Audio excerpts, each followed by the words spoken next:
মুরে ভজিবার যার আছে অভিলাষ, সে ভজক আমার মঙ্গল প্রিয় দাস। শ্রী চৈতন্য চরিতামৃতে আমাদের জানিয়েছেন, আমার ভগবান বলছেন, মুরে ভজিবার যার আছে অভিলাষ, সে ভজক আমার মঙ্গল প্রিয় দাস। যে আমাকে ভজনা করতে চায়, সে সর্বপ্রথম তাকে ভজন করুক। যে আমার মঙ্গল প্রিয় দাস, যে তার সমস্ত কিছু আমার শ্রী চরণ কমলে, যার জীবনের সার সর্বস্ব আমার চরণ কমলে সমর্পণ করে দিয়েছে, সেই ব্যক্তি তাকে প্রথমে ভজনা করুক। তাকে ভজন করলে আমি অত্যাধিক বেশি প্রসন্ন হব। এই জন্য বলছে, মুরে ভজিবার যার আছে অভিলাষ, সে ভজুক আমার মঙ্গল প্রিয় দাস। ভগবানের ভক্তির যদি কৃপা লাভ না হয় মা, মনে আমার এই ইচ্ছা জাগবেই না যেন আমি কৃষ্ণকে লাভ করি।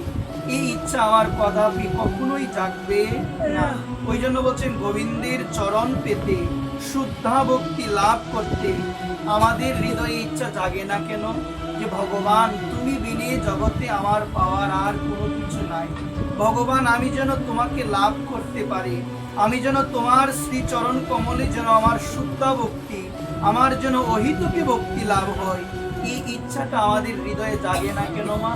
এই ইচ্ছাটা হৃদয়ে জাগে না এই জন্য, তার কারণ হলো এখনো মহৎ কৃপা, ভক্তদের কৃপা আমার মতো অধমের উপরে বর্ষিত হয় নাই। এখনো ভগবানের একান্ত নিষ্ঠা পরায়ণ, যারা আমার ভগবানকে ভালোবাসে, যারা আমার নিতাইকে ভালোবাসে, এই ভক্তবৃন্দের চরণ দুলায় আমি অধম, এখনো অভিষিক্ত হতে পারি নাই। এই জন্য আমার হৃদয়ে এই ইচ্ছা জাগে না যে কৃষ্ণ তোমার চরণে যেন আমার ভক্তি লাভ। এই ইচ্ছাটা তো আমার জাগে না। এই জন্য বলছেন, মা গোবিন্দ চরণে সবার ভক্তি জন্ম নেই। যাদের উপরে গোবিন্দের কৃপা, যাদের উপরে ভক্ত কৃপা, ভক্ত চরণদুলি যে ভক্তরা লাভ করতে পারে মা, ওই ভক্তের চরণদুলি লাভ হেতু আমার হৃদয়ে পিপাসা জাগবে, আমার হৃদয়ে ইচ্ছা জাগবে, আমার হৃদয়ে আকুলতা আসবে যে কৃষ্ণ তোমাকে যেন আমি লাভ করতে পারি। তুমি বিনে জগতে আমার কৃষ্ণ আপনার কেউ নাই, কেউ আপন নয়। সুধীবৃন্দ, আমরাও তো সাধুর কাছে যাই। এখন কথা হলো, সাধুর কাছে কি আমরা যাই না মা? সাধুর কাছে যাই আমরা, কিন্তু কথা হলো মা, একজন ব্যক্তির কাছে গেলাম কিছু পাওয়ার জন্য, এবং এমন জিনিস নিয়ে গেলাম, ধরেন আমি 2টা বালতি নিয়ে এক ব্যক্তির কাছে গেলাম, তার কাছ থেকে কিছু জিনিস আমি আনবো, কিন্তু আমার যদি ওই 2টা বালতি পরিপূর্ণ থাকে, তাহলে তার কাছে গেলে আমি কি করে আমি জিনিসটা আনবো? কারণ আমি তার কাছ থেকে যদি সেই জিনিসটা আনতে চাই, তাহলে আমাকে যে কোনো একটা জিনিস কি করতে হবে? কালি করতে হবে। যদি কালি না থাকে, তাহলে তার সেই বস্তুটা আমি কখনো আনতে পারবো না। তো আমাদের সাধুগণ আমাদের কৃপা করেন। সুধীবৃন্দ, সাধুগণ বৈষ্ণবগণ তারা আমাদের কৃপা করেন, কিন্তু আমাদের হৃদয়ের মধ্যে কামনা বাসনায় পরিপূর্ণ। আমাদের হৃদয়টাকে আমরা খালি করতে পারি না। আমাদের হৃদয়টা পরিপূর্ণ হয়ে আছে বাসনা, কামনা, ইন্দ্রিয় দ্বারা, সমস্ত ইন্দ্রিয়ের বাসনা আদি, এই সমস্ত ষড়রিপু দ্বারা আমাদের ইন্দ্রিয়টা পরিপূর্ণ হয়ে আছে বিদায় সাধুর কাছে যায়, বৈষ্ণবের কাছে যায়, তারা কৃপা করে, কিন্তু কৃপাটা আমার হৃদয় মাঝে আমি ধরে রাখতে পারি না, কারণ আমার পাত্রটা খালি, পাত্রটা আমার পরিপূর্ণ হয়ে আছে। এই জন্য সুধীবৃন্দ, যতই আমি সাধুর কাছে যাই না কেন, মহতের কাছে যাই না কেন, পাত্র যদি আমি কালি না করতে পারি, পাত্র যদি আমার অহংকারে পরিপূর্ণ থাকে, আমার ওই দেহরূপ পাত্রের মধ্যে, দেহরূপ বান্ডের মধ্যে কখনো ভক্তর চরণদুলি লাভ হেতু আমার হৃদয়ে ভক্তি থাকবে, কখনো সেই কৃপা আমি ধরে রাখতে পারবো না। এই জন্য আগে হৃদয়টাকে আমাদের সম্পূর্ণরূপে কালি করতে হবে। ওই কালি করা যায় একমাত্র আমার গোবিন্দের এই মধুমাখা হরি নামের মাধ্যমে। যদি সর্বদা বদনে আমরা বলি হরে কৃষ্ণ হরে কৃষ্ণ কৃষ্ণ কৃষ্ণ হরে হরে, হরে রাম রাম রাম হরে হরে, যদি বদনে সর্বদা হরিনাম গুণকীর্তন করে মা, যদি সর্বদা এই ভগবানের নাম স্মরণ করি, এই নাম স্মরণ করতে করতে আমার এই হৃদ মন্দির থেকে যত ময়লা, যত আবর্জনা রয়েছে মা, সমস্ত কিছু আপনা থেকে বিদূরিত হয়ে যাবে। এই জন্য নিষ্ঠার সহিত সেই নামটি আমাদের স্মরণ করা প্রয়োজন। একান্তভাবে আমরা যেন সেই হরিনামকে স্মরণ করি, কারণ আমাদের এই কলিযুগের মধ্যে একমাত্র যোগ ধর্মই হলো নাম সংকীর্তন। এই জন্য শুধুবৃন্দ আমরা যদি কিছু নাও পারি, যদি নিষ্ঠার সহিত এই হরিনামকে সদা সর্বদা আমরা স্মরণ করতে পারি মা, আমাদের এই হৃদয় পবিত্র হয়ে যাবে। কিন্তু মা কথা হলো এই হরিনাম করার সঙ্গে সঙ্গে আমার খেয়াল রাখতে হবে যেন আমি আমার স্বভাব, আমি যেন আমার আচরণকে পরিবর্তন করতে পারি। কিন্তু কথা হলো মা, আমি যদি আমার পকেটের মধ্যে পরশপত্র রেখে দিই এবং আমি যদি সেটা কোনো লোহার মধ্যে স্পর্শ না করি, লোহা কি কখনো স্বর্ণ হবে মা? কি করতে হবে? সেই পরশপত্রটা স্পর্শ করতে হবে। শুধুবিন্দু কেউ যেন আমরা না ঘুমাই, আমরা সবাই একটু সতর্ক হয়ে থাকি, কারণ আমরা পাঠে আসলে অনেক সময় দেখা যায় নিদ্রা দেবী আমাদের আক্রমণ করে। এই জন্য সকল ভক্ত চরণে আমি নিবেদন করে বলছি, আমরা সবাই একটু সোজা হয়ে বসবো, একান্তভাবে একটু চেষ্টা করব আমরা যেন অল্প সময় একটু ভগবানের কথা শ্রবণ করতে পারি। শুধুবিন্দু কেউ যেন না ঘুমায়, বারবার বলছি। এখানে এসে যদি নিদ্রায় যদি আমরা আচ্ছন্ন হয়ে যাই, তাহলে কিন্তু আমাদের হরিকথার চরণে আমাদের অপরাধ হবে। এই জন্য শুধুবিন্দু সবাই আমরা সাবধান থাকবো। তো বলছেন, পকেটে যদি আমি পরশপাতর রেখে যদি লোহাকে স্পর্শ না করি, এই লোহা কোনোদিন স্বর্ণ হবে না, কখনো হবে না। তেমনি সারাদিন যদি মুখে হরিনাম করি, সারাদিন হরিনাম করে গেলাম, কিন্তু নিজের আচরণ স্বভাবকে যদি পরিবর্তন না করি, ওই হরিনাম দিয়ে কিছু হবে কি মা?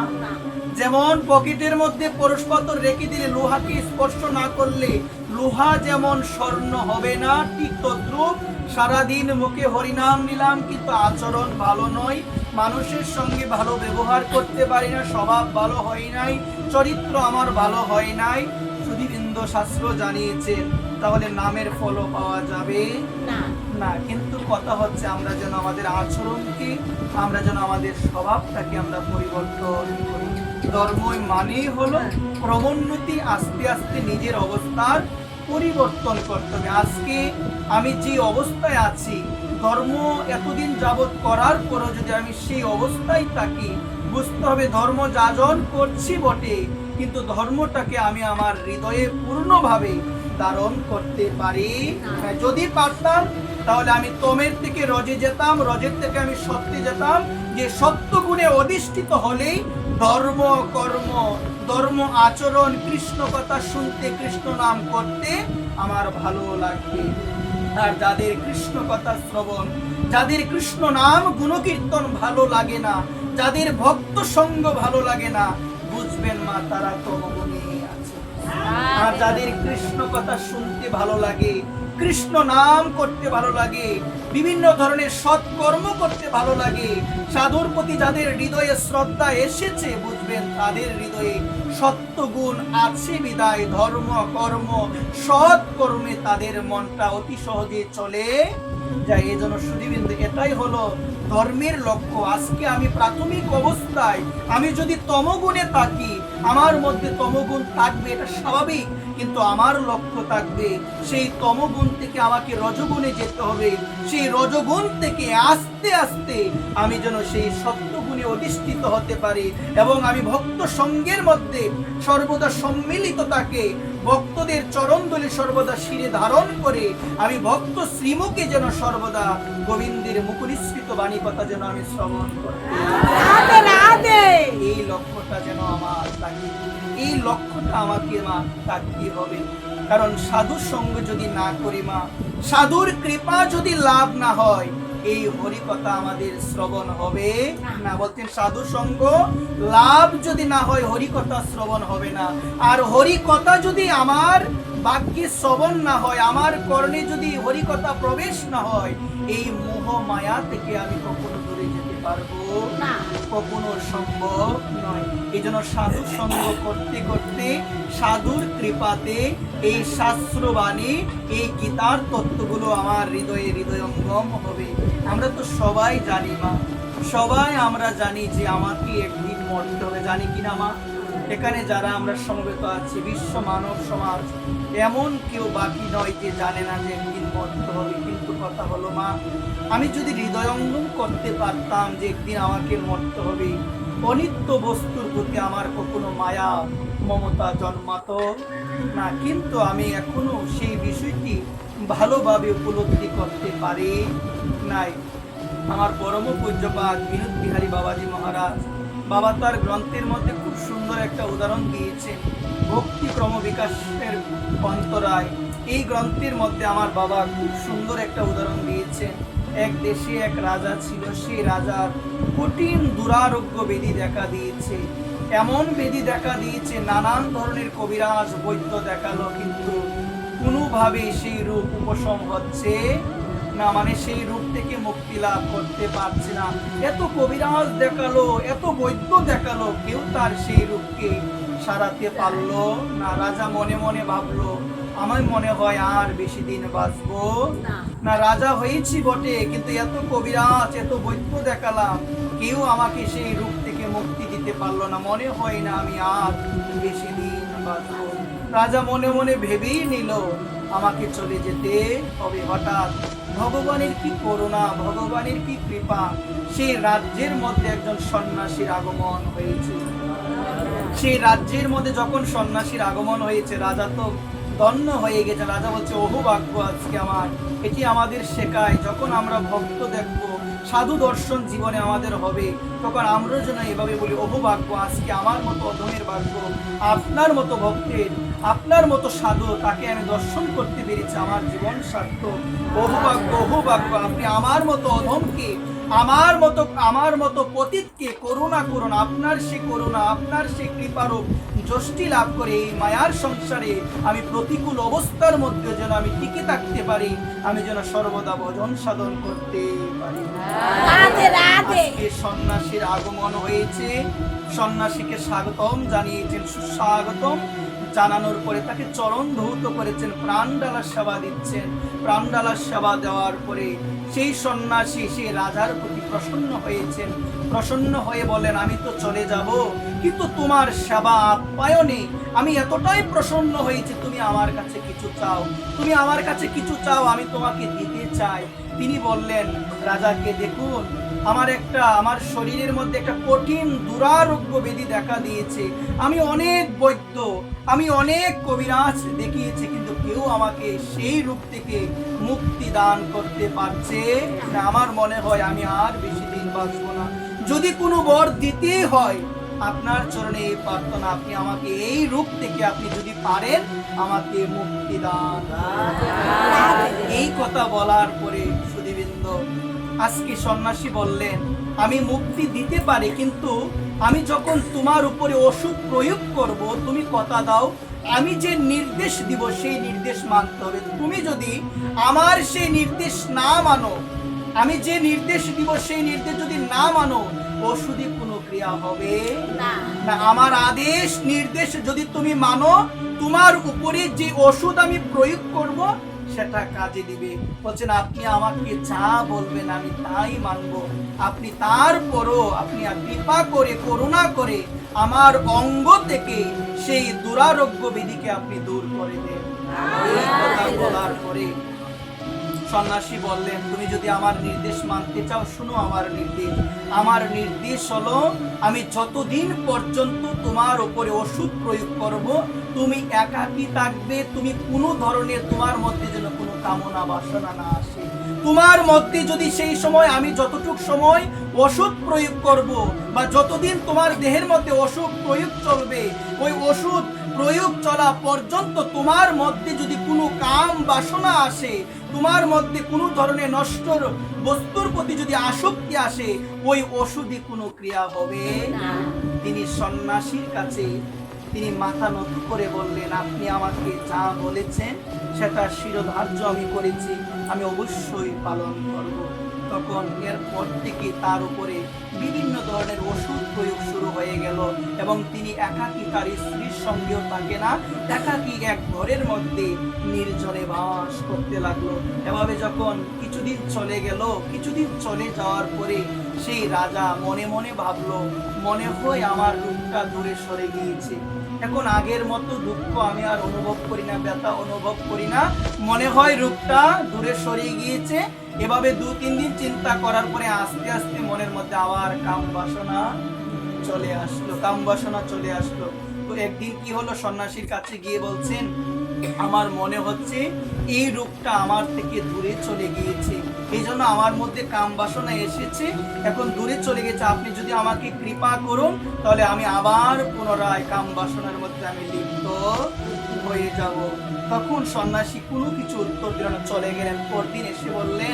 পরদিন এসে বললেন তোমাকে আর বাঁচানো যাবে না, তোমাকে আর বাঁচাতে পারবো না, কারণ তোমাকে আমি বলেছিলাম যে যতদিন আমি ওষুধ প্রয়োগ করব, যতদিন না পর্যন্ত আমি না বলবো তোমার মধ্যে যেন কাম বাসনা না আসে। আজকে তুমি নিজেই ভেবে নিয়েছো তোমার রূপ থেকে তুমি মুক্তি লাভ করেছো এবং তোমার মধ্যে কাম বাসনা চলে এসেছে, তোমাকে আর বাঁচাতে পারবো না। ওই অতদিন যাবত যত ওষুধ তোমার মধ্যে প্রয়োগ করেছিলাম সেই ওষুধের ক্রিয়া বন্ধ হয়ে গিয়েছে, আর বাঁচাতে পারবো না। ওই 1 মাসের মধ্যে তোমার মৃত্যু হয়ে যাবে। এই কথাটা যখন তাকে বলা হলো যে 1 মাসের মধ্যে তোমার মৃত্যু হয়ে যাবে, এটা শোনার পরে রাজার মনটাই ভেঙে গিয়েছে। কিসের কামনা, কিসের বাসনা, কোনো কিছু আর ভালো লাগে না, কোনো কিছু আর ভালো লাগে না। মনে মনে ভাবে জীবনে রাজত্ব করতে গিয়ে কত ধরনের পাপ কর্ম করেছি, কত আঘাত মানুষকে দিয়েছি, কত অন্যায় কর্ম করেছি, আমার কি গতি হবে। সন্ন্যাসীর কাছে গিয়ে বললেন জীবনে অনেক অপকর্ম, অনেক খারাপ কর্ম করেছি। সন্ন্যাসী বললেন, সুধীবৃন্দ দেন দিয়ে না শুনি।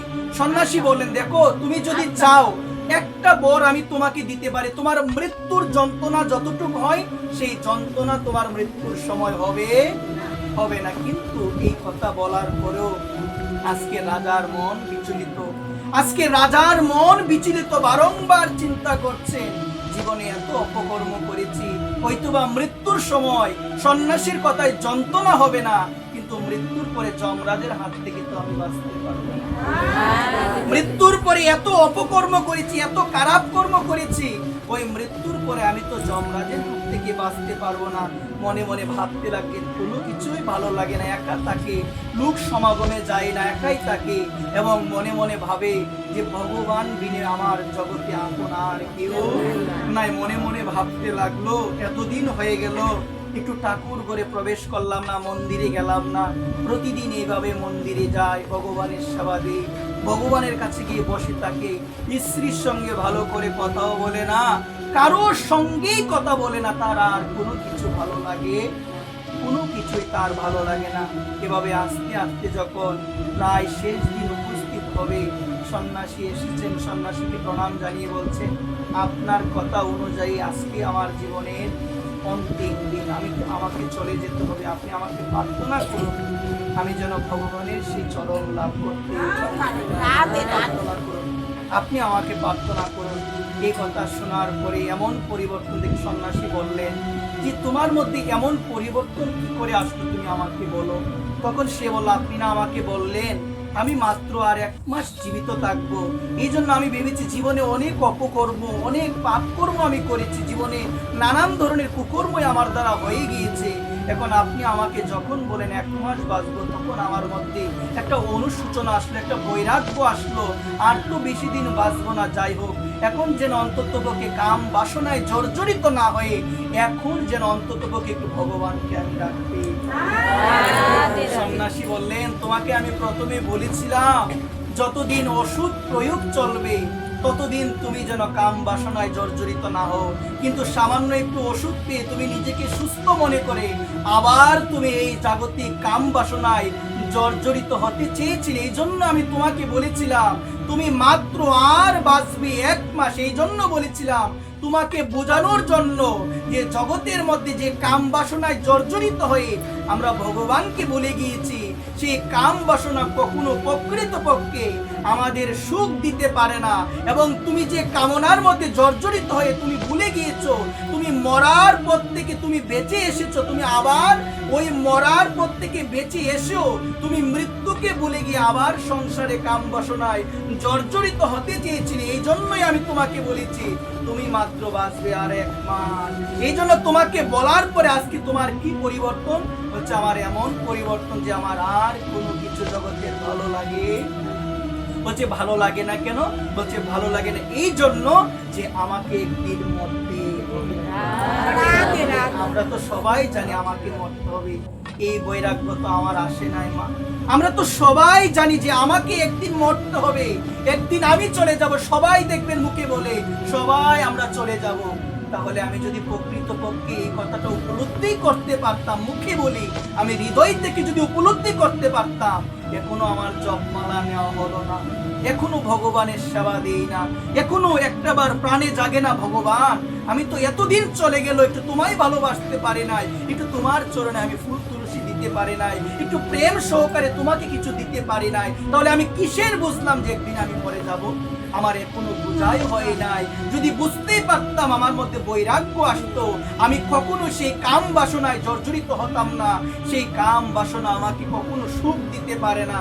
ওই জন্য বলছেন কৃষ্ণ বিনে জগতে কেউ সুখ দিতে পারে, একমাত্র ভগবান বিনে জগতে সুখ দিতে পারে, একমাত্র ধর্ম বিনে জগতে কেউ সুখী হতে পারে, কেউ হতে পারে না। এই জন্য মা, যদি হৃদয়ে ধর্মই না থাকে মা, অন্তিম সময়টা আমার অনেক কষ্ট হয়ে যাবে। এই জন্য শাস্ত্র জানালেন, ধর্মহীনা বা নর পশুবি সমান। যে ব্যক্তির হৃদয়ে ধর্ম নাই, সে কখনো মানুষ হতে পারে না। যে ব্যক্তির হৃদয়ে মনুষ্যত্ব নাই, সে ব্যক্তি কোনোদিন মানুষ হতে পারে না। সুধীবৃন্দ, আজকে আমার হৃদয়ে ধর্ম নাই।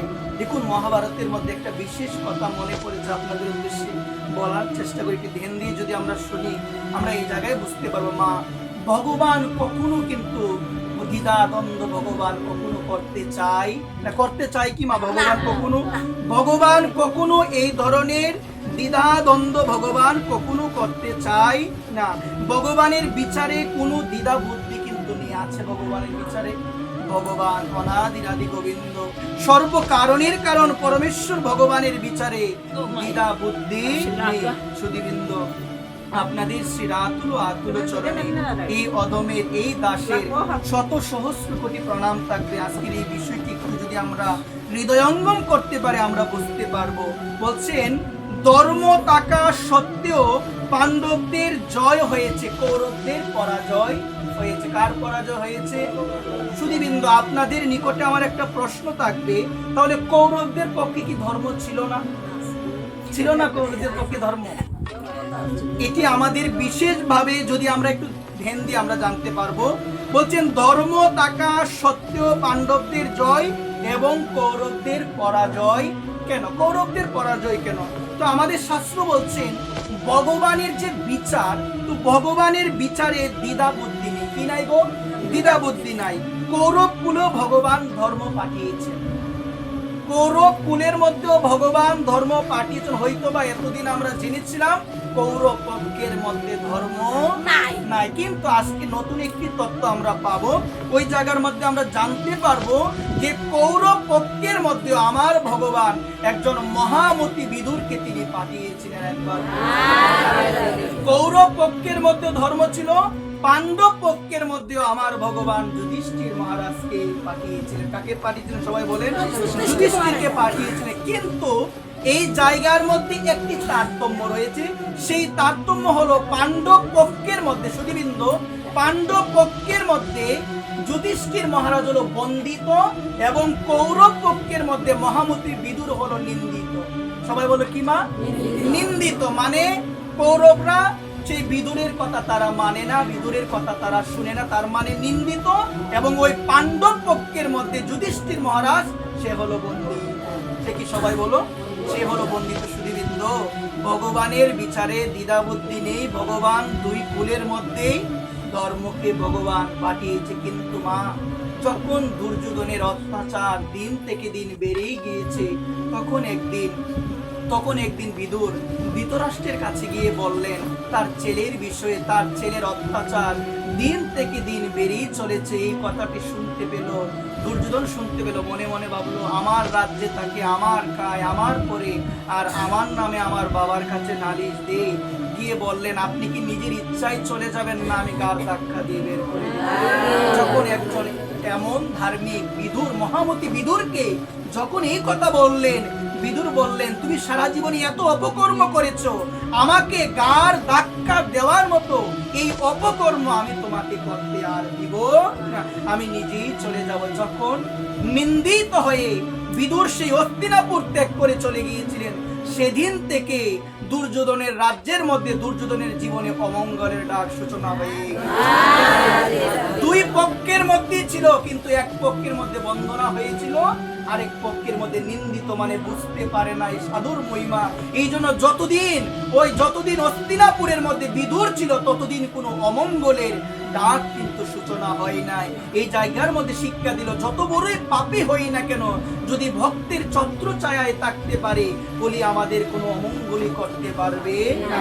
আর যদি কোনো ক্রমে ভক্তির মহিমা না বুঝতে পেরে, ভক্তের মহিমা ভক্তির গুণ না বুঝতে পেরে, ভক্তের চরণ থেকে নিজে সরে এসে নিজেকে স্বাতন্ত্র রূপে মনে করে ভজন করতে চায়, বলি আমাদের সেই ভজন কখনো আমাদের করতে দিবে না। ভগবানও কখনো সন্তুষ্ট আমাদের প্রতি হবে না, কলি কখনোই করতে দিবে না, কারণ আমাদের কলি বাধা দিবেই। এই জন্যই নরোত্তম দাস ঠাকুর বলছেন, একাকী আমার নাহি পাই বল হরিনাম সংকীর্তনে, হে বৈষ্ণব ঠাকুর তুমি কৃপা করি শ্রদ্ধা বিন্দু দিয়া দেহ কৃষ্ণ নাম দলে। তুমি যদি আমাকে কৃপা না করো হে বৈষ্ণব ঠাকুর, একার পক্ষে আমার ভজন সাধন কোনো কিছুই সম্ভব নয়। এই জন্য বলছি, একাকী আমার নাহি পাই বল হরিনাম সংকীর্তনে, তুমি কৃপা করি শ্রদ্ধা বিন্দু দিয়া দেহ কৃষ্ণ নাম দলে। তুমি যদি কৃপা না করো, তোমার যদি কৃপা লাভ না হয়, তুমি যদি আমাকে সেই শ্রদ্ধা আমার হৃদয়ে জাগিয়ে না দাও, আমার পক্ষে ভজন সাধন কোনো কিছুই সম্ভব নয়, কোনো কিছুই সম্ভব নয়। আজকে সুধীবৃন্দ, এই জায়গার মধ্যে প্রমাণ, দুই পক্ষের মধ্যে ধর্ম ছিল, কিন্তু এক পক্ষের মধ্যে ধর্ম ছিল বন্ধিত, আরেক পক্ষের মধ্যে ধর্ম ছিল নিন্দিত। এই জন্য এই কুরুক্ষেত্রের যুদ্ধের মধ্যে তাদের পরাজয় হয়েছে। কি হয়েছে সবাই বলো না? তাদের পরাজয় হয়েছে। এই জন্য সুধীবৃন্দ, জীবনে যেন আমার দ্বারা কখনো ভক্ত অপমান, জীবনে যেন কখনো ভক্ত সমালোচনা, ভক্ত নিন্দা আমার দ্বারা যেন কখনো সংগঠিত না হয়।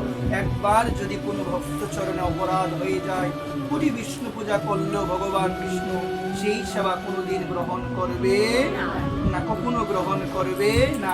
এই জন্য সুধীবৃন্দ, যে কুলে ধর্মের নিন্দা হয়, সে কুলের তো বিনাশ অবশ্যই হবে।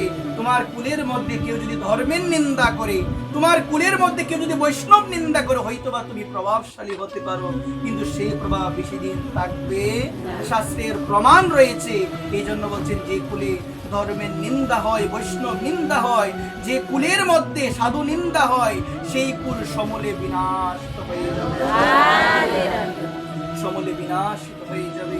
এই জন্য সেই ভক্ত চরণে আমরা যেন সদা সর্বদা আমরা যেন আশ্রয় নিয়ে থাকতে পারি। ভক্ত চরণে আশ্রয় না নিয়ে কোনোদিন আজ পর্যন্ত কেউ আমার ভগবত চরণ লাভ করতে পারে, কেউ পারবে না। এই জন্য মা, আপনাদের মতো রাতুল চরণে এই নিবেদন, যে ভক্তগণ আমার ভগবানকে ভালোবাসে, আমার রাধারানীকে ভালোবাসে, সেই ভক্তরা হলো ভগবানের প্রিয় ভক্ত। দেখুন, আমার ভগবান অনাদিরাদি গোবিন্দ, সর্বকারণের কারণ ভগবান, তিনি বলছেন যে আমার প্রিয় ভক্তকে, মানে ভগবানের প্রিয় ভক্তকে, যে ভক্ত সর্বভূতে হিতে রত, মানে সর্বজীবের মঙ্গল কামনায় রত, মানে তোমার মঙ্গল তখনই হবে যখন তুমি অন্যের মঙ্গলের চিন্তা করবে।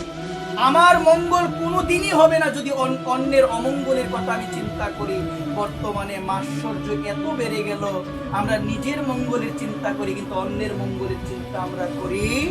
অন্যের উন্নতি দেখলে আমাদের হৃদয় জ্বলে যায়, অন্যের উন্নতি দেখলে আমাদের হৃদয় জ্বলে, সেটি জাগতিক হোক, সেটি পারমার্থিক হোক, সেটি ভজন হোক, আমরা অন্যের উন্নতি সহ্য করতে পারি না। কিন্তু মা, সাধু হলো বিপরীত। সাধু কে গো মা? যে শুধু নিজের স্বার্থের চিন্তা করবে, সে কখনো সাধু হতে পারে না। আমার ভগবান বলছেন, আমার প্রিয় ভক্ত হলো সে, আমি তাকে ভালোবাসি যে সর্বজীবের মঙ্গল কামনায় রত, তাকে সর্বভূতে হিতে রতা। যারা সাধু হবে, শুধু নিজের চিন্তা করবে না, জগতের সবার চিন্তা করবে, যেন জগতের সবাই যেন কৃষ্ণ ভজন করে, জগতের সবাই যেন কৃষ্ণ চরণ লাভ করতে।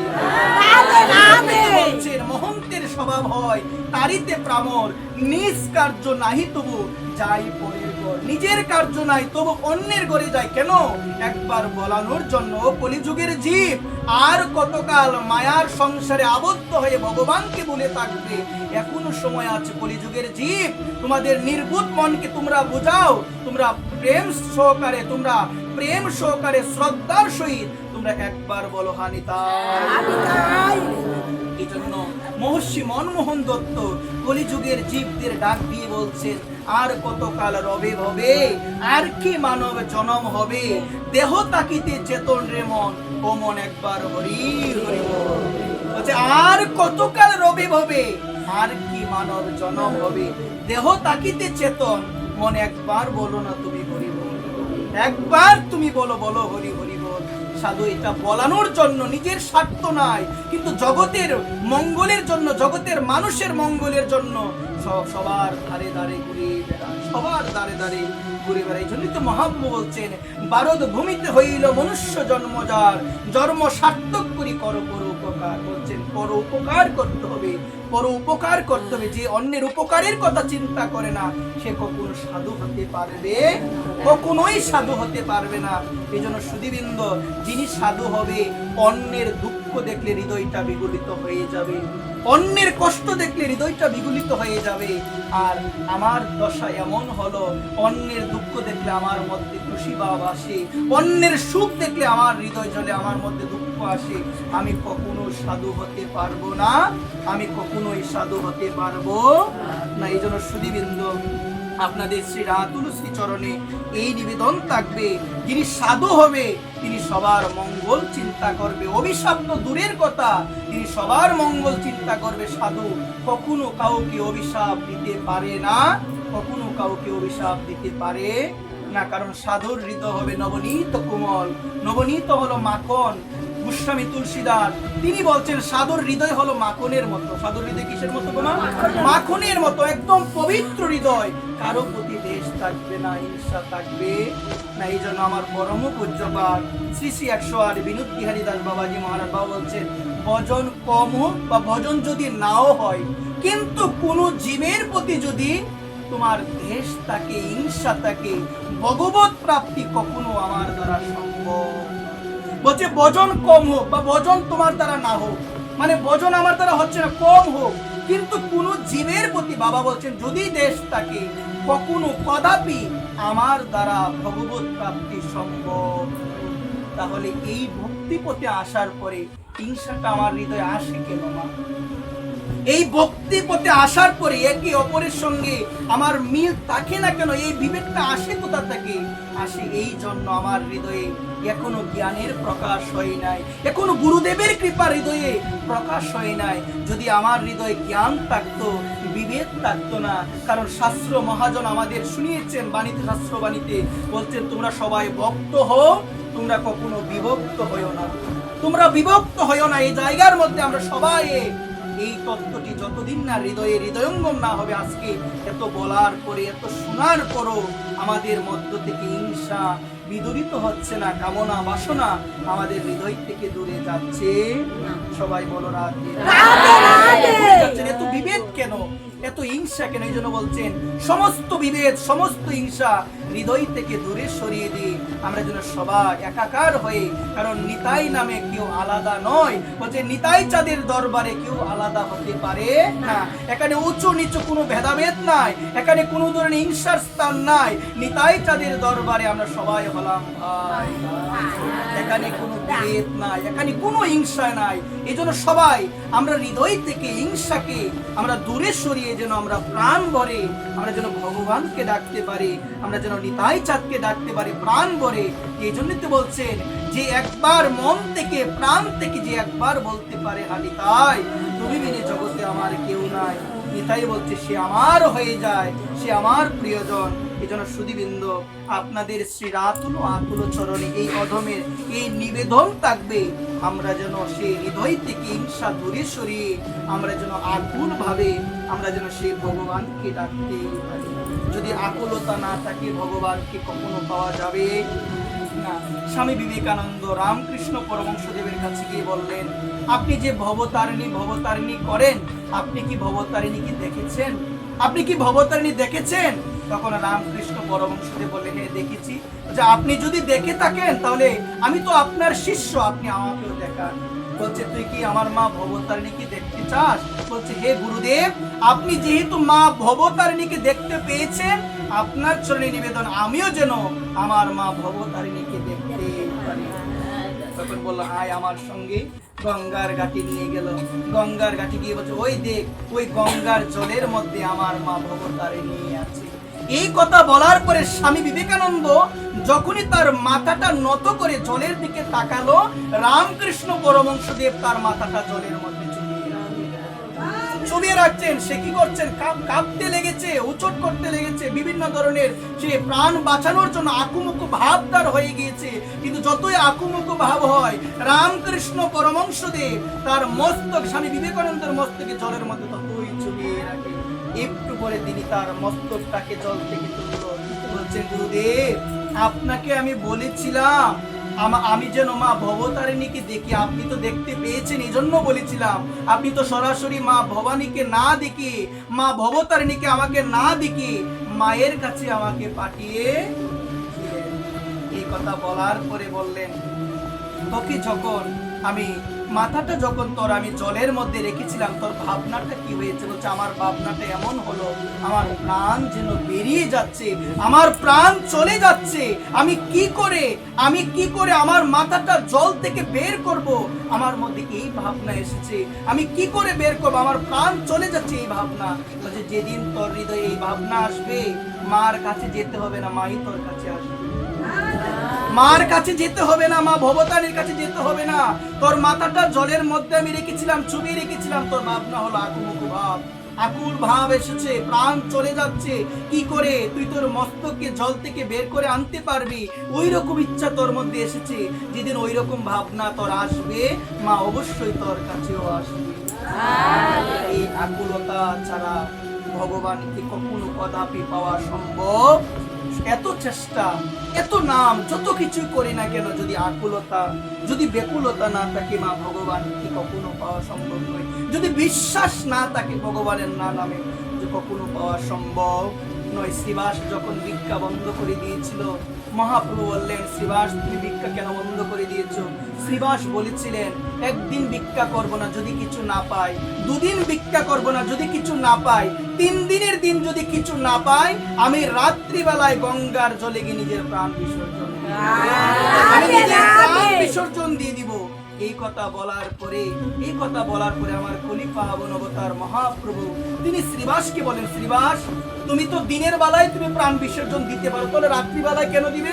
বলছি, রাত্রিবেলায় এই জন্য দিব যেন তোমার নামের কলঙ্ক না হয়।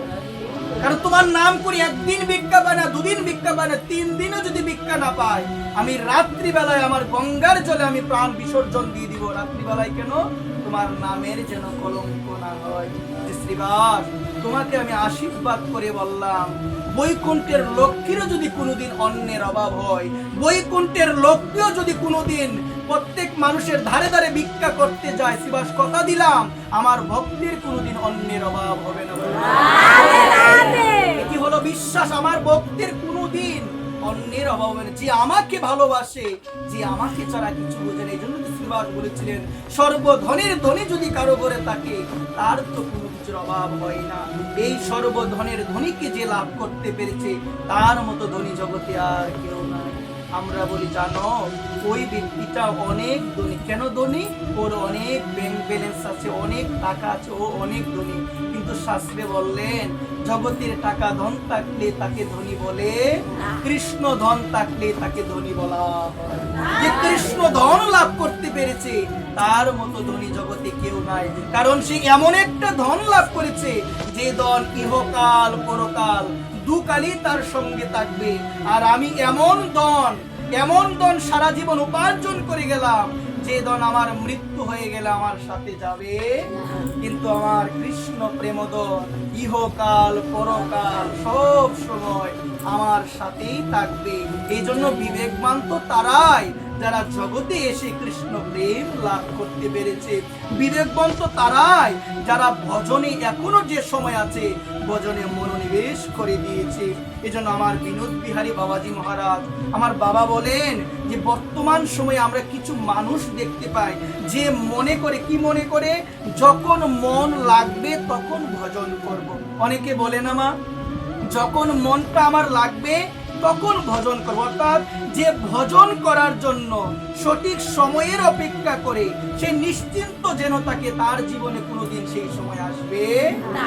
বর্তমান যে সময় আছে সেই সময় আমাদের কাজে লাগাতে হবে। এই জন্য কি রাবণের মুখ নিঃসৃত বাণী, শুভস্য শীঘ্রম অশুভস্য কাল হরণম, শুভ কাজ অতি শীঘ্রই করতে হবে, আর অশুভ যে চিন্তাধারা আজকে নয় পরের দিন, আজকে নয় পরের দিন, ওই রকম ভাবে পিছাতে হবে।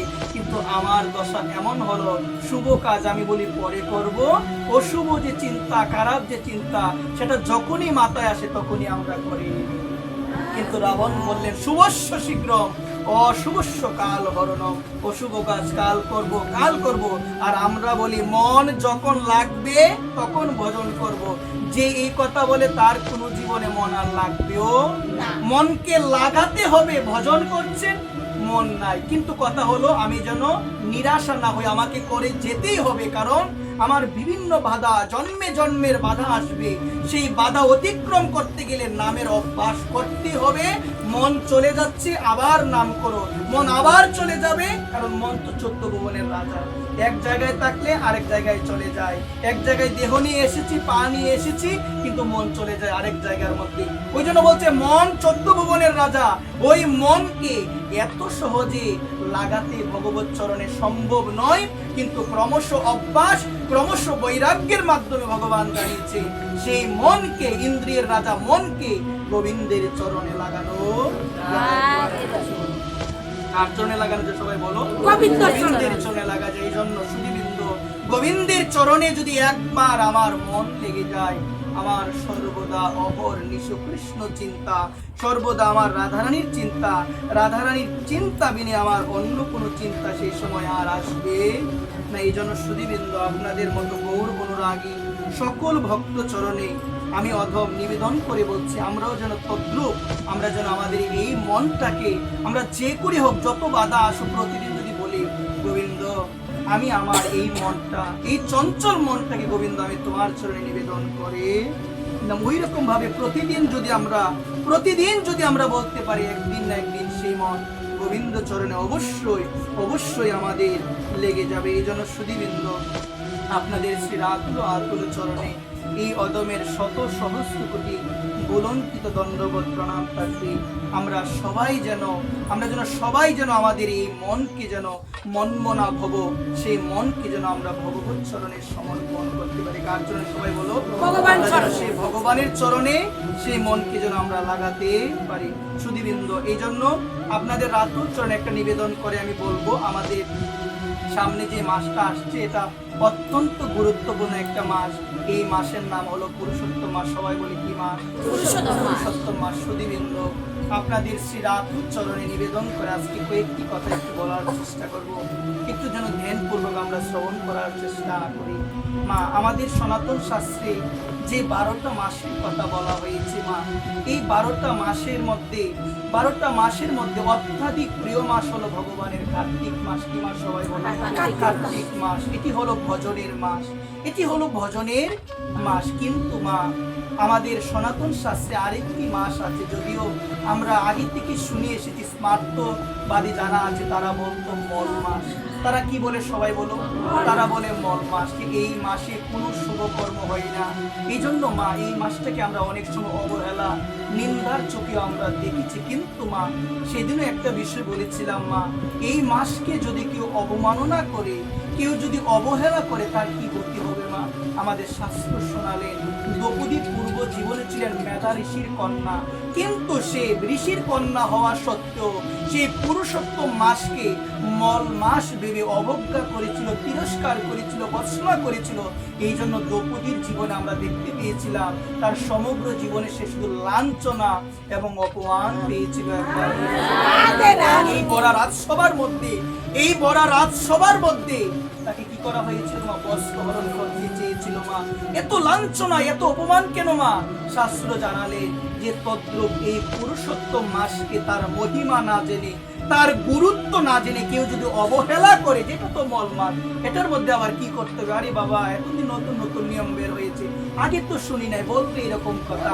আপনি ভজন করবেন, ঘুরে উঠবেন, আপনি কার্তিক মাসে যে কর্মটা আপনি করেছেন ওই কর্মগুলো এই মাসের মধ্যে করা প্রয়োজন, এই মাসের মধ্যে করা প্রয়োজন। শাস্ত্র শুনিয়েছেন, গীতার মধ্যে একটি অধ্যায়ের নাম হলো পুরুষোত্তম যুগ।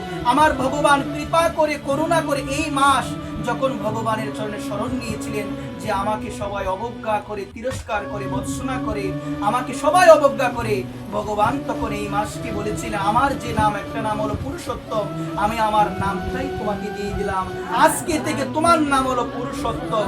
এই মাস, আমি বলছি এই মাস কেউ যদি নিষ্ঠা সহকারে পালন করে সে অনেক অনেক গুণ ফল বেশি লাভ বলছেন মা।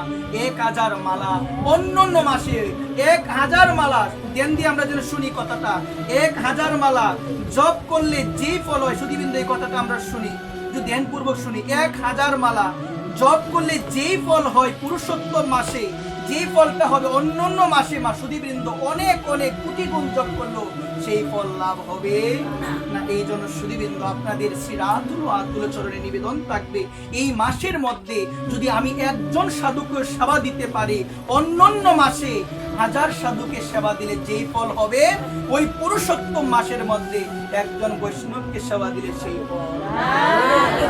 এটার এত মহিমা এই পুরুষোত্তম মাসের মধ্যে, আমরা যেন নিষ্ঠা সহকারে এই মাসটা পালন করি। আমি সেদিনও বলার চেষ্টা করেছিলাম কিছু কথা, এই মাসে আমরা কার্তিক মাসে মাঝে আমরা বুড়ি উঠতাম, আমি সকলের জন্য নিবেদন করে আমি বলি, যদি সবসময় সম্ভব না হয় 1 সপ্তাহ 10 দিন 15 দিনে যদি পারি, আমরা যেন এই মাসে ব্রাহ্ম মুহূর্তে ঘুম থেকে যদি পারা যায় আমরা যেন সব সময় প্রতিদিন যেন অন্তত পক্ষে ঘুরে উঠি, একটু ভগবানের সেবা, ভগবানকে আরতি এবং মন্দির পরিক্রমা, এবং বেশি বেশি করে ভগবানকে 33 বার প্রণাম নিবেদন করা, 33 বার মন্দির পরিক্রমা করা, 33টি প্রদীপ ভগবানের উদ্দেশ্যে যেন আমরা সবাই দেখাতে। এই পুরুষোত্তম মাসে ভগবান বলেছিলেন যে তোমার আর ভয় পাওয়ার কোনো দরকার নাই, তোমার আর সুখ করার কোনো দরকার নাই, আমি আমার নাম পুরুষোত্তম তোমাকে দিয়ে দিলাম, আজ থেকে তুমি পুরুষোত্তম মাস নামে জগতের মধ্যে তুমি পরিচিত হবে। তোমার এই মাসে যথাযথভাবে যে ধর্মকর্ম করবে সে অতি শীঘ্রই আমার চরণ সে লাভ করতে। এজন্য এই পুরুষোত্তম মাস আমরা যেন যথাযথভাবে এই পুরুষোত্তম মাসটা যেন আমরা সবাই পালন করতে পারি। সুধীবৃন্দ, এই মাসে বেশি বেশি করে ভক্ত সেবা, বৈষ্ণব সেবা, যতটুকু সামর্থ্য ভগবান দিয়েছেন সেই সামর্থ্য অনুযায়ী যদি বৈষ্ণব সেবা, শ্রীমদ্ ভাগবত পাঠ শ্রবণ করা, শ্রীমদ্ ভগবত গীতা পাঠ শ্রবণ করা, নিত্য গীতা পাঠ করা, মন্দির পরিক্রমা করা, এটি করলে অত্যাধিক অত্যাধিক ভগবানের কৃপা আমরা লাভ করতে পারবো, ভগবানের কৃপা লাভ করতে পারবো।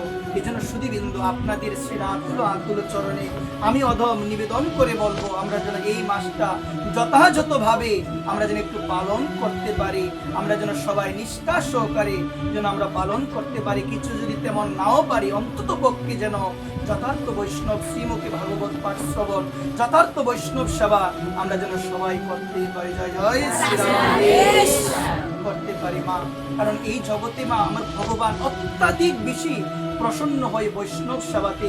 এই জন্য নরোত্তম দাস ঠাকুর বলছেন তার প্রেম ভক্তি চন্দ্রিকায়, চারিয়া বৈষ্ণব সেবা নিস্তার পেয়েছে কাবা, বৈষ্ণব সেবা ছাড়া নিস্তার পাওয়া যাবে না, কখনো নিস্তার পাওয়া যাবে না। ওই জন্যই বলছেন পদ্ম পুরাণের মধ্যে, আরাধনেনাং সর্বেশাং বিষ্ণুর আরাধনং পরম তস্মাৎ পরতরং দেবী তদিয়ানাং সমর্চনম। বলছেন যত ধরনের আরাধনা রয়েছে সমস্ত আরাধনার মধ্যে শ্রেষ্ঠ আরাধনা হলো ভগবান বিষ্ণুর আরাধনা করা। কার আরাধনা করা? বিষ্ণুর আরাধনা করা। তারপরে বলছে তস্মাৎ পরতরং দেবী তদিয়ানাং সমর্চনম। তার থেকেও, সুধীবৃন্দ কথা না বলি, তার থেকেও শ্রেষ্ঠ আরাধনা হলো ভগবান বিষ্ণুর ভক্তের সেবা করা। এই জন্য মা ভক্তর আরাধনা করলে আমার ভগবান অনাদির আদি গোবিন্দ অত্যন্ত বেশি প্রসন্ন হয়ে, ভগবান বলছে আমি ভক্তের অধীন, যে আমার ভক্তকে ভালোবাসে, যে আমার ভক্তকে ভালোবাসে, আমার ভক্তগত প্রাণ, ভক্ত ছাড়া কিছু বুঝে না, আমি আমার সেই ভক্তের ভক্তকে আমি অনেক ভালোবাসি। এই জন্য বলছে যে মে ভক্ত জনা পার্থ নমে ভক্তশ্চ তে জনা মদ ভক্তনাং চজে ভক্তাস্তে মে ভক্ত তোমা মতা। বলছে অর্জুন, যারা আমাকে ভক্তি করেন তারা আমার ভক্ত নয়, কিন্তু যারা আমার ভক্তের ভক্ত তারাই হলো আমার শ্রেষ্ঠ ভক্ত। আমাকে যদি এখন কেউ বলে যে তুমি কার ভক্ত, আমি কি বলবো? আমরা স্বাভাবিকভাবে পরিচয় দিই যে আমি হলাম কৃষ্ণের ভক্ত। আমরা এখন বর্তমান সময়ে এটা নিয়েও অনেক বিভেদ নামা, কেউ বলে আমার কৃষ্ণ বড়, কেউ বলে আমার শিব বড়, বলে কিনা গোমা, কেউ বলে আমার কালী বড়, কত কেউ বলে আমার গুরুদেব বড়। এরকম বিভেদ এখন শুরু হয়ে গেছে। কিন্তু মা, দশবিধ নাম অপরাধের মধ্যে রয়েছে যে কখনো ভগবান মহাদেব এবং ভগবান কৃষ্ণের মধ্যে ভেদাভেদ করা যাবে। আমার ইষ্ট আমার কাছে শ্রেষ্ঠ, আমার গুরুদেব আমার কাছে পরমেশ্বর, আমার কাছে ভগবান, সেটা আমি অন্যের কাছে চাপিয়ে দিতে পারবো না। আমার ইষ্ট, আমার যদি ইষ্ট কৃষ্ণ হয় সে আমার কাছে শ্রেষ্ঠ, আরেকজনের ইষ্টকে আমি কেন বলবো যে তোমার ইষ্ট শ্রেষ্ঠ নয়? এটা হলো অপরাধ। এই অপরাধ করলে কোনোদিন ভগবান কৃষ্ণকে লাভ করা যাবে। প্রত্যেকের গুরুদেব প্রত্যেকের কাছে শ্রেষ্ঠ। আপনার গুরুদেব আপনার কাছে হলো ব্রহ্মা বিষ্ণু মহেশ্বর, সেটা আপনি আমাকে চাপিয়ে দিতে পারবেন না। আমার গুরুদেব আমার কাছে ব্রহ্মা বিষ্ণু মহেশ্বর, আমি সেটা আরেকজনের কাছে চাপিয়ে দিতে পারবো যে আমার গুরুই হলো শ্রেষ্ঠ। এটা হলো অপরাধ, এটা হলো অপরাধ। তুমি কৃষ্ণের আরাধনা করো, কৃষ্ণ তোমার ইষ্টদেব, সেটা শ্রেষ্ঠ, তুমি আরেকজনের কাছে চাপিয়ে দিতে পারবে? তুমি শিবের আরাধনা করো, শিব তোমার কাছে শ্রেষ্ঠ, শিব তোমার কাছে ভগবান, তুমি সেটা আরেকজনের কাছে চাপিয়ে দিতে পারবে? কখনোই পারবে না। এটা যদি হয় বুঝে যাও যতই নাম করো কোনোদিন ভগবানকে পাওয়া যাবে। দশবিধ নাম অপরাধ, এর মধ্যে দ্বিতীয় নাম অপরাধ হলো যে শিব এবং ভগবান কৃষ্ণকে আলাদা মনে করি। যে শিব এবং ভগবান কৃষ্ণকে আলাদা মনে করে সে কখনো পাবে না।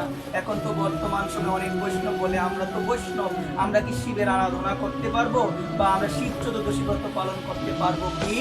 অনেক প্রশ্ন অনেক সময় আসে, অনেকে দ্বিধায় ভবিমান। আমাদের জানতে হবে, ভাগবত বলছেন নিম্ন গানাং যথা গঙ্গা দেবানাম অচ্যুতি তথা বৈষ্ণবে নাম যথা শম্ভু পুরাণমিদং তথা। বলছে যত ধরনের নদ নদী রয়েছে সমস্ত নদ নদীর মধ্যে শ্রেষ্ঠ হলো গঙ্গা। শ্রেষ্ঠ কে? যত ধরনের দেবদেবী রয়েছে সমস্ত দেবদেবীর মধ্যে শ্রেষ্ঠ হলো অচ্যুত। বৈষ্ণবে নাম যথা শম্ভু, বিশ্ব ব্রহ্মাণ্ডে যত বৈষ্ণব রয়েছে সমস্ত বৈষ্ণবের মধ্যে শ্রেষ্ঠ বৈষ্ণব হলো দেবাদেবী ভগবান। পুরাণমিদং তথা, যত ধরনের পুরাণ শাস্ত্র রয়েছে পুরাণ গ্রন্থ সমস্ত পুরাণের মধ্যে শ্রেষ্ঠ হলো শ্রী ভাগবত মহাপুরাণ। সুধীবৃন্দ, আমরা কিভাবে এগুলো বলি না জেনে, ভালোভাবে না বুঝে আমরা এগুলো বলি। আপনি বৃন্দাবনে যান, রাধাকুণ্ডে যান, চারদিকে দেখবেন শিবের মন্দির। আমার বিনোদ বাবা প্রতিদিন শিবকে অভিষেক করায়, প্রতিদিন শিবকে প্রণাম করে। তাহলে বাবা যদি প্রণাম করতে পারে, আমি কি বাবার থেকে বেশি জানি? না আমি কি বৃন্দাবনে যারা বাস করে তাদের থেকে বেশি জানি? আজকে অল্প এক দুইটা গ্রন্থ করে আমরা বিভেদ করি, আমরা বলি আমরা শিবকে আরাধনা করি না। শাস্ত্র শোনালেন, আমার ভগবানই বলছেন যে আমাকে মানে শিবকে নিন্দা করে সে কোনোদিন আমাকে লাভ করতে পারে, কোনোদিন আমাকে লাভ করতে পারে না। এই ধর্মের প্রকৃত তত্ত্ব জানে কয়জন মা? আমরা কিছুই জানি না মা। ধর্মের প্রকৃত তত্ত্ব কি, ধর্ম সম্বন্ধে আমরা তেমন কিছুই জানি না।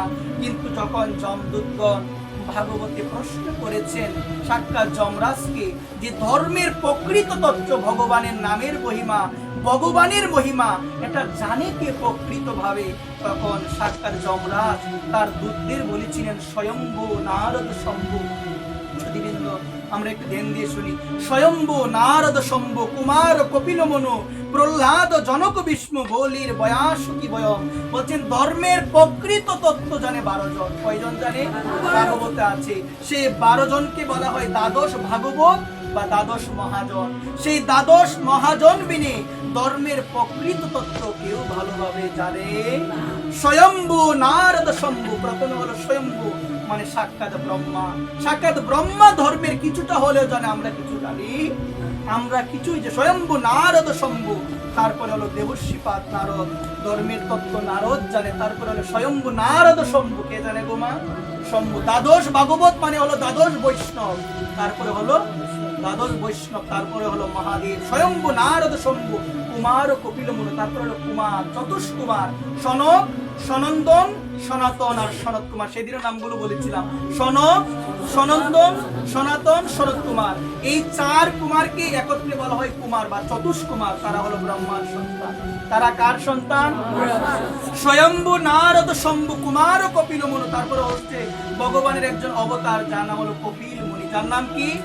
কপিল মুনি। যিনি থাকতেন ভারতের গঙ্গাসাগর, যে তীর্থ রয়েছে সেই গঙ্গাসাগরে তিনি তার আশ্রম ছিল। সেই কপিল মুনি ধর্মের প্রকৃত তত্ত্ব জানেন। স্বয়ম্ভু, নারদ, শম্ভু, কুমার ও কপিল মুনি আমাদের মানব জাতির আদি পিতা, আদি মাতা মনু এবং শতরূপা। এই মনু ধর্মের প্রকৃত তত্ত্ব জানে। কয়টা হলো গো মা? স্বয়ম্ভু, নারদ, শম্ভু, ধ্যান দিয়ে শুনে, কুমার ও কপিল মুনি, প্রহ্লাদ, জনক, বিষ্ণু, প্রহ্লাদ মহারাজ।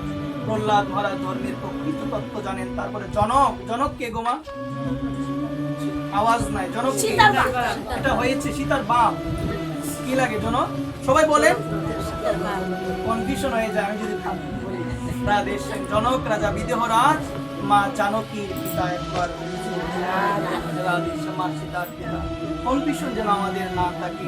জনক ধর্মের প্রকৃত তত্ত্ব যেন প্রহ্লাদ, জনক ও বিষ্ণু। বিষ্ণু নাম তো আপনারা সময় শুনেছেন, মহামহিম বিষ্ণু, যিনি মহাভারতে ছিলেন, তিনিও ধর্মের প্রকৃত তত্ত্ব জানেন। স্বয়ম্ভু, নারদ, শম্ভু, কুমার ও কপিল মনু, প্রহ্লাদ, জনক, বিষ্ণু, বলির বয়াস কি বয়ম। তারপর হলো বলি মহারাজ।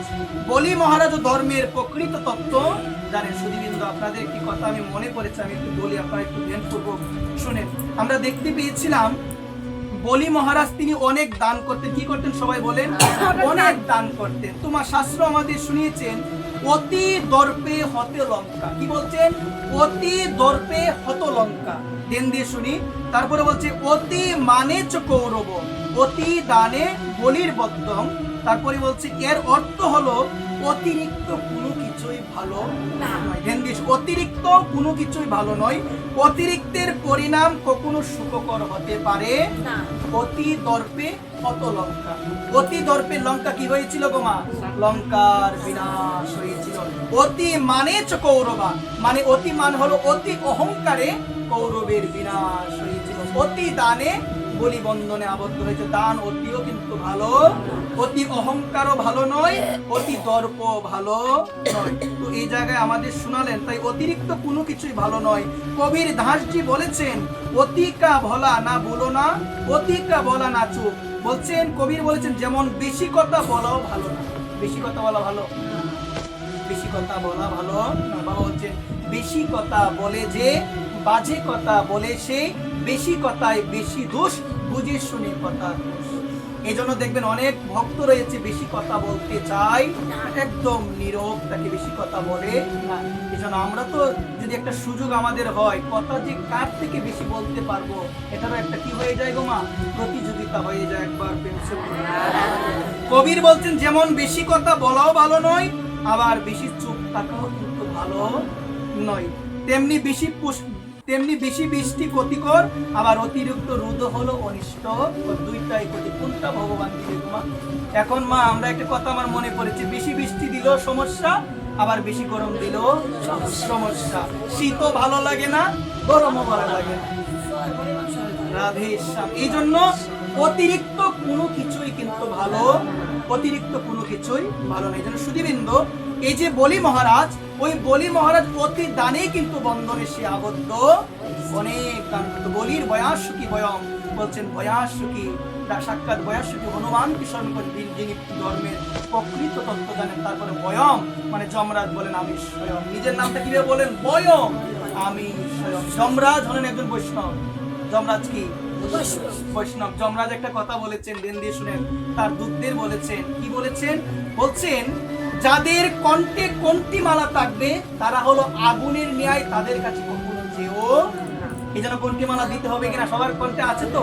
আমার মায়েদের কণ্ঠে আছে কোনটি মালা। বলছেন যাদের কণ্ঠে কোনটি মালা থাকবে তাদের থেকে সবসময় দূরে থাকবে। এই জন্য মা আমাদের শাস্ত্র বিধান দিয়েছেন, কোনটি মালা থাকা অবস্থায় কেউ যদি দেহ রাখে তার মৃত্যু হয়, যমদূতগণ তাকে স্পর্শ করতে পারবে না। এই জন্য শাস্ত্র বিধান দিয়েছেন, কোন এক ব্যক্তি মারা যাওয়ার পরে মা আমাদের দাহের মধ্যে হরিভক্তি বিলাস জানিয়েছে, তুলসী কাষ্ঠ দিলে সেই ব্যক্তির গতি হয় বৈকুণ্ঠ ধামে। হরিভক্তি বিলাস আমাদের দিয়েছেন। আর সকল গৌর অনুরাগী মায়েদের শ্রী রাতুল ও আতুল চরণে এই নিবেদন, এই মাসের মধ্যে আমাদের করণীয় আরেকটা জিনিস আছে, আমরা যেন তুলসী কাষ্ঠ দিয়ে আমরা যেন ভগবানকে আরতি করি। কি দিয়ে সবাই বলেন? তুলসী কাষ্ঠের মধ্যে তুলো পেঁচিয়ে সেটার মধ্যে কর্পূর ঘি মিশ্রিত করে আমরা ভগবানকে যেন সন্ধ্যায় সকালে যেন আমরা আরতি।